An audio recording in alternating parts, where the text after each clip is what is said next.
मैं चाहता हूं कि हम जल्दी परमेश्वर के वचन की ओर बढ़े। यशाया 59 उसका 1 और 2 वर्ष। सुनो, यहोवा का हाथ ऐसा छोटा नहीं हो गया कि उद्धार न कर सके, ना वह ऐसा बहरा हो गया है कि सुन न सके, परंतु तुम्हारे अधर्म के कामों ने तुमको तुम्हारे परमेश्वर से अलग कर दिया। हालेलुया। क्या लिखा है परमेश्वर के वचन में? इसको हम धीरे धीरे पढ़ेंगे और इसी पर आज हम मनन करने के लिए जा रहे हैं। क्या लिखा है परमेश्वर के वचन में? सुनो, यहोवा का हाथ ऐसा छोटा नहीं हो गया कि उद्धार न कर सके, ना वह ऐसा बहरा हो गया है कि सुन न सके।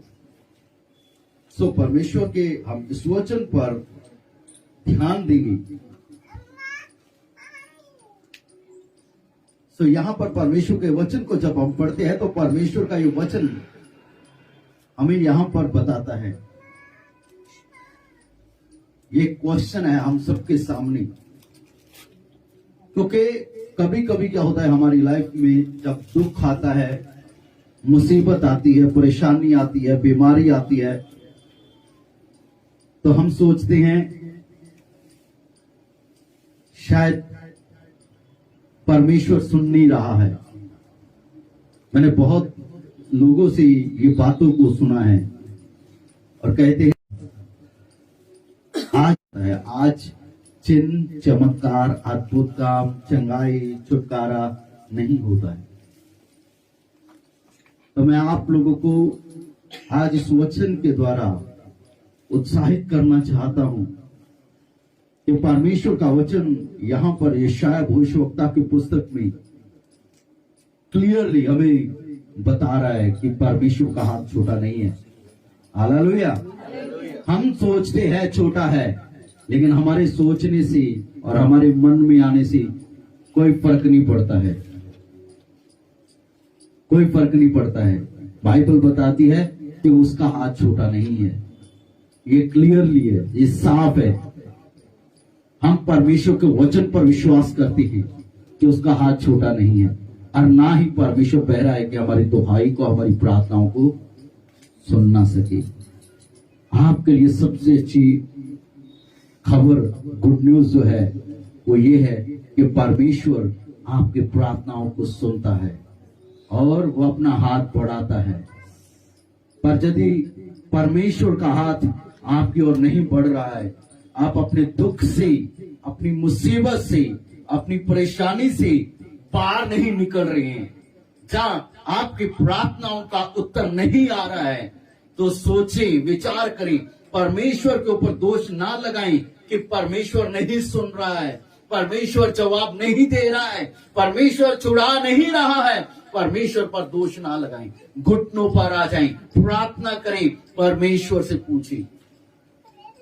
क्योंकि कभी कभी हम सब चीजों को जांचते हैं, सब बातों को परखते हैं, हम लोगों को परखते हैं, हम परमेश्वर को परखते हैं, लोगों की परीक्षा करते हैं, परमेश्वर की परीक्षा करते हैं, लेकिन कभी भी हम अपने आप को नहीं जांचते हैं।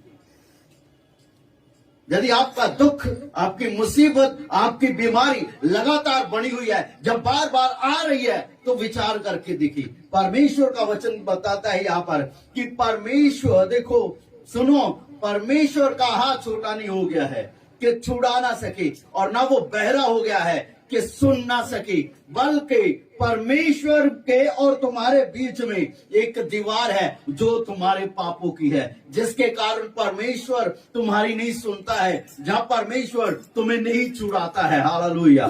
दोबारा इस वचन को पढ़िएगा। सुनो, यहोवा का हाथ ऐसा छोटा नहीं हो गया है कि उद्धार न कर सके, ना वह ऐसा बहरा हो गया, और ना वह ऐसा बहरा हो गया है कि सुन न सके, परंतु तुम्हारे अधर्म के कामों ने परमेश्वर का वचन क्लियरली बताता है। परमेश्वर का वचन यहाँ पर क्लियरली बताता है कि इनके कामों ने, तुम्हारे, किसके? पड़ोसियों के नहीं। कभी कभी हम दोष लगा देते हैं दोष क्या लगाते हैं? मेरे हस्बैंड ने ये किया, और हस्बैंड कहता मेरी पत्नी ने ये किया, बच्चे कहते मेरे माँ बाप ने ये किया, और माँ बाप कहते मेरे बच्चे ने ये किया, हमारे पुरखाओं ने ये किया। ऐसा नहीं है। परमेश्वर का वचन क्या कहता है कि तुम्हारे अधर्म के कामों के, पढ़ना इसको, तुम्हारे अधर्म के कामों ने तुमको तुम्हारे परमेश्वर से अलग कर किसने अलग किया है?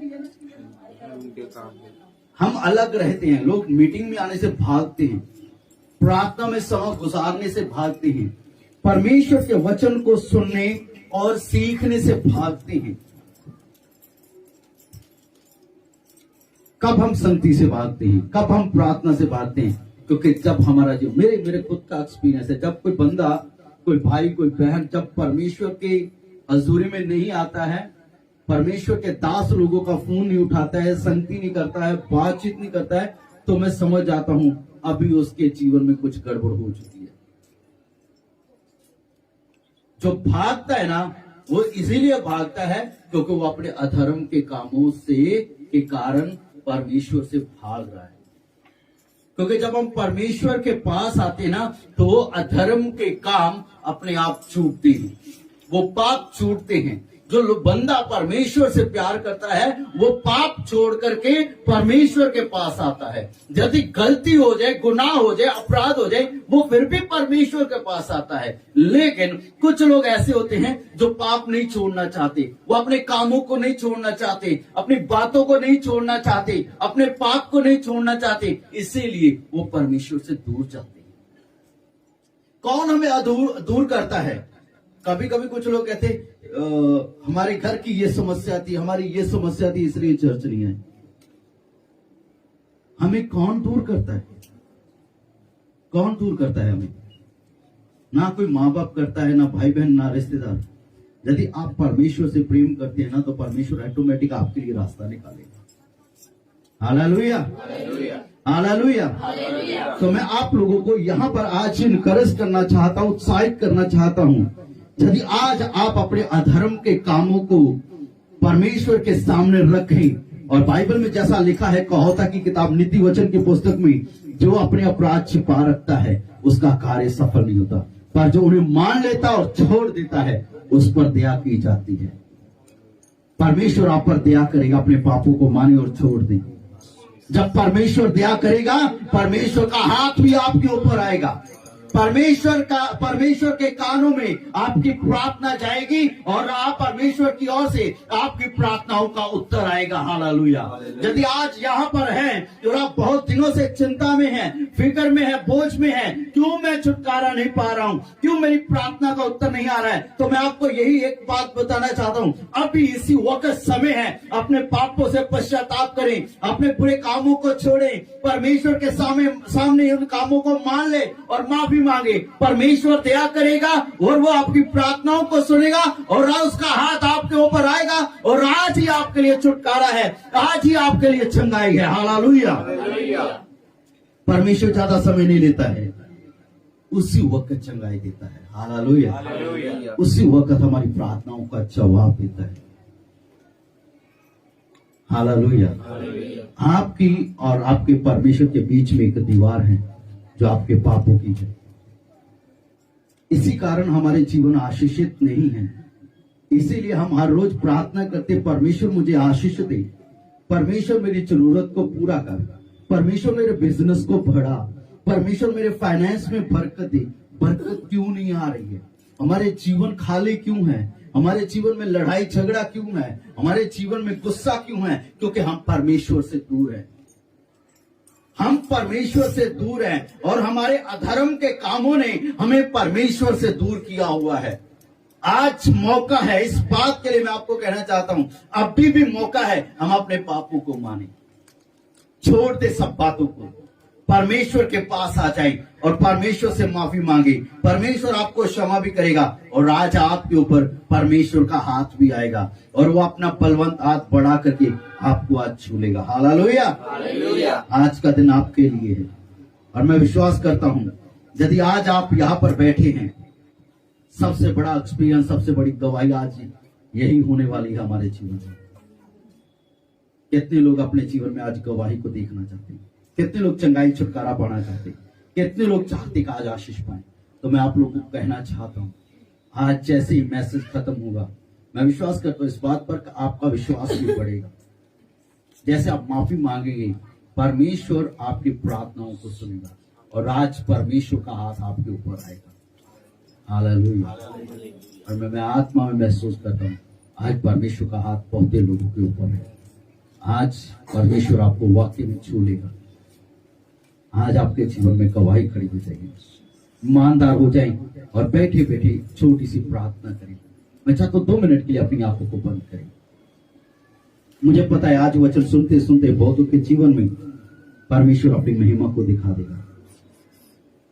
यदि आपको भी लगता है कि हाँ, मैंने कुछ ऐसे काम किए हैं जिनको कोई नहीं जानता, लेकिन मेरा खुदा जानता है, मेरा प्रभु जानता है, मुझसे हम कुछ नहीं छिपा सकते। सिर्फ उससे कहीं, हाँ प्रभु, मैंने पाप किया है, मैंने गलती की है, मैंने गुनाह किया है, इसीलिए मैं आपसे दूर चला गया, इसीलिए मेरा मन प्रार्थना में नहीं लग रहा था, इसी कारण मेरा मन तेरी शक्ति में नहीं लग रहा था। तो मेरे पाप को क्षमा। तेरे वचन में लिखा हुआ है कि जो अपने पापों को छिपा रखता है उसका कार्य सफल नहीं होता, पर जो उन्हें मान लेता और छोड़ देता है उस पर तू दया करता है।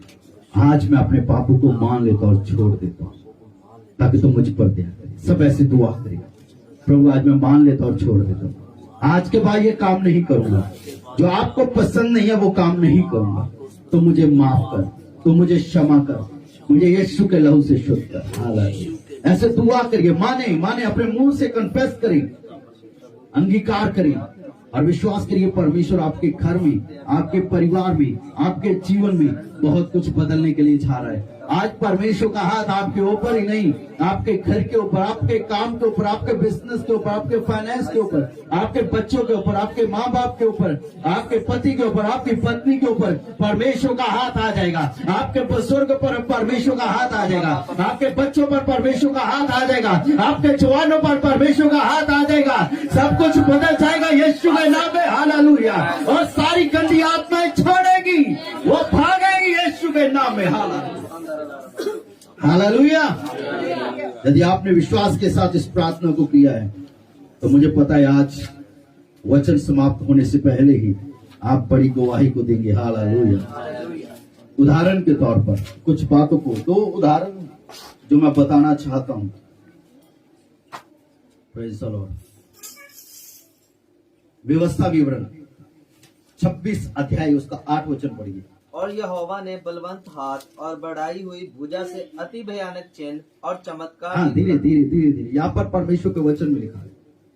और यहोवा ने बलवंत हाथ, यहोवा ने बलवंत हाथ और बढ़ाई हुई भुजा से अति भयानक चिन्ह, बढ़ाई हुई भुजा से अति भयानक चिन्ह और चमत्कार दिखलाए हमको मिस्र से निकाल लाए। और हमको मिस्र से यहाँ पर परमेश्वर का वचन में परमेश्वर का दास मूसा इस्राएली लोगों से बात कर रहा है कि कैसे परमेश्वर ने हमारे ऊपर अपने बड़े बलवंत हाथ को और अपनी बलवंत भुजा को बढ़ाया और हमें मिस्र में बड़े बड़े चिन्ह चमत्कार दिखा करके हमें मिस्र से बाहर लेकर आया।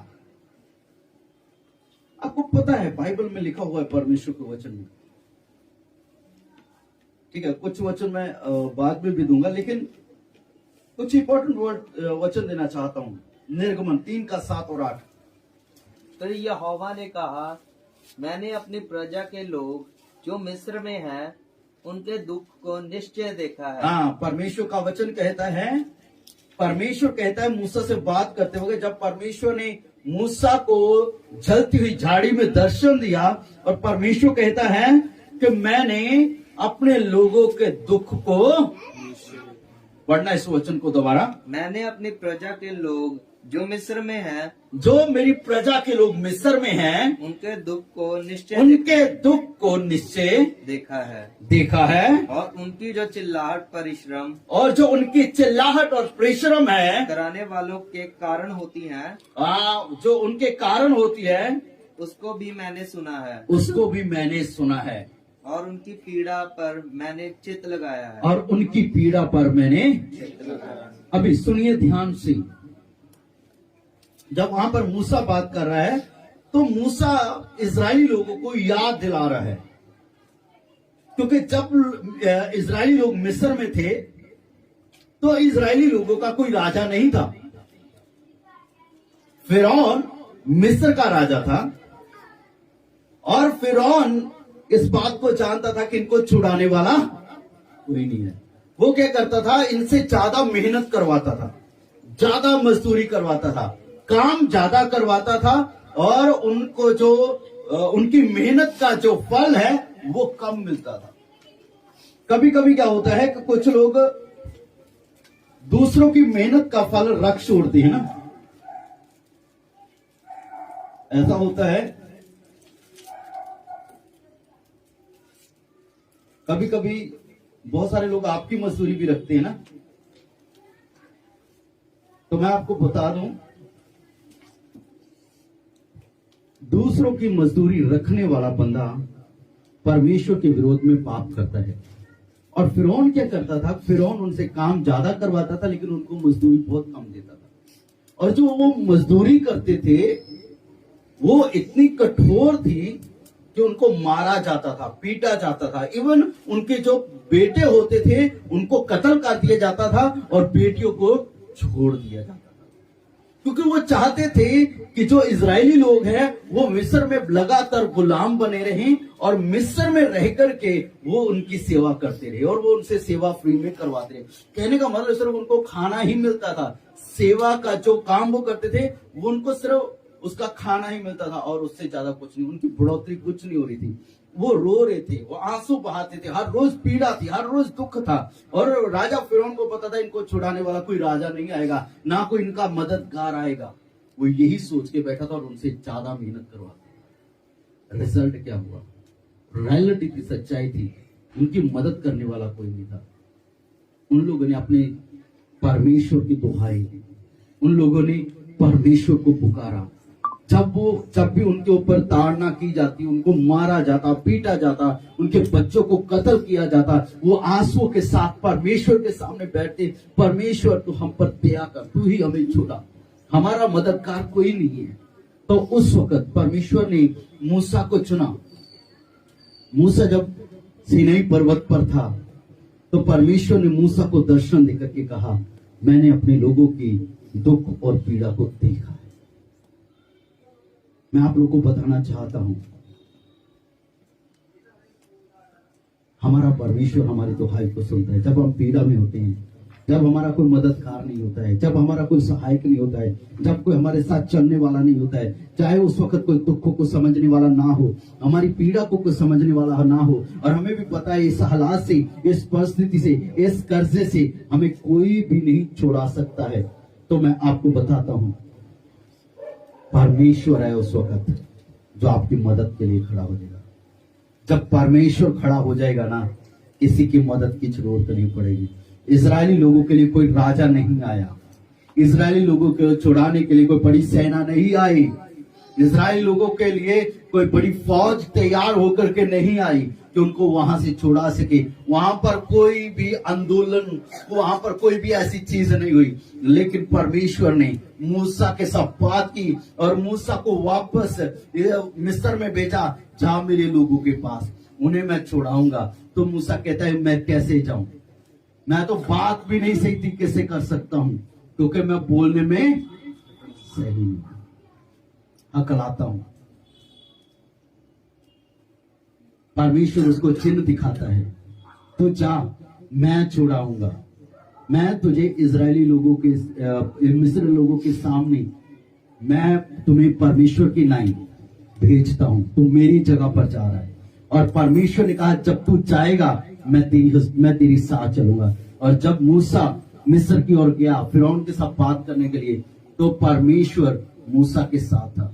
और जो चिन्ह चमत्कार वहां पर 10 चमत्कारों के वहां पर जिक्र है, जिन चमत्कारों को देख करके उस राजा फिरौन को एक बात समझ में आ गई, इनके पक्ष में कोई राजा नहीं आया, इनके पक्ष में कोई सेना नहीं आई, लेकिन इनके पक्ष में जो खड़ा हो चुका है, इनके साथ जो खड़ा हो चुका है वो इनका परमेश्वर है। यदि मैं नहीं भेजूंगा तो इनके परमेश्वर के सामने से मैं और मेरा देश, मेरी सेना सब नाश हो जाएगी। उसको रिलीज करना पड़ा इसराइली। जब उनको भेजा तो उसने कोशिश की, फिर दोबारा उनको वापस लेकर आए, लेकिन लाल सागर में परमेश्वर ने इस्राएली लोगों के लिए तो रास्ता निकाल दिया।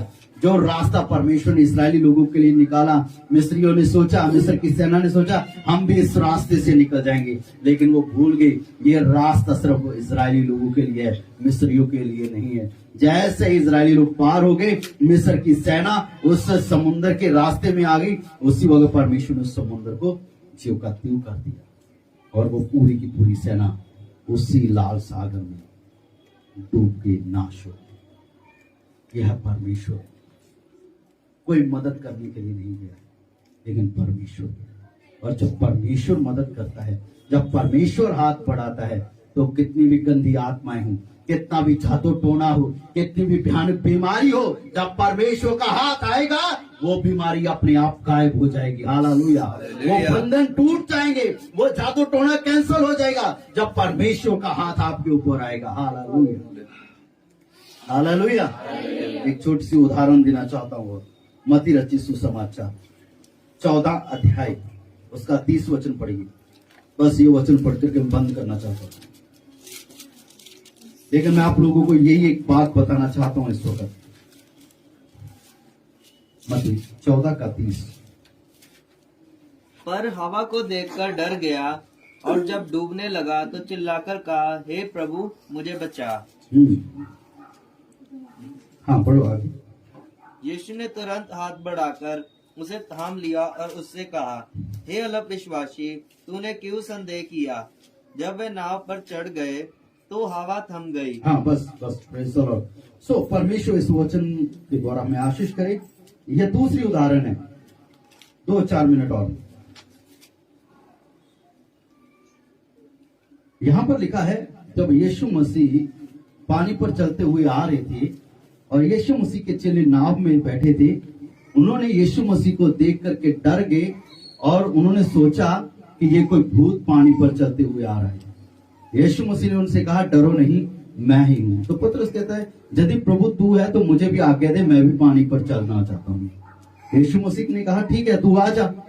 पतरस अपनी नाव में से उतरा, अपना पैर पानी पर रखा और देखा कि वो भी पानी पर चलने लगा। चलता गया, लेकिन क्या हुआ? कुछ आवाजें उसको सुनाई दी, पानी की, लहरों की, हवा की। वो सुनकर के उसका ध्यान उसकी ओर गया और वो डूबना शुरू हो गया। और जैसे ही वो डूबता गया, डूबने लगा, तो उसने पुकारा, हे प्रभु मुझे बचा, मैं डूबता जा रहा हूं। जब वो डूब रहा था, आज बहुत ही लोग ऐसे ही,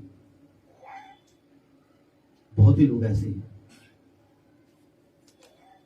जो एक मसीही जीवन में, विश्वास वाले जीवन में बहुत अच्छे से चलते हैं, लेकिन जिंदगी में आने वाले दुख, मुसीबतें, परेशानियां, जिनको देख करके वो घबरा गए हैं। जब कोरोना आया था तो बहुत सारे लोग कोरोना के समय में घबरा गए, इतना घबरा गए कि जो लोग दुआ नहीं करते थे उन्होंने दुआ करनी शुरू कर दी थी। कुछ लोग डर के कारण प्रभु को पुकारते, कहीं वो नाश ना हो जाए। जब भी मैं कभी कभी इस उदाहरण को हमेशा कहता हूं, बहुत सारे लोग हैं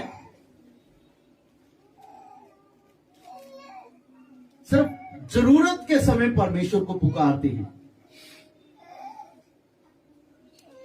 जब जरूरत आती है तब परमेश्वर को पुकारते हैं,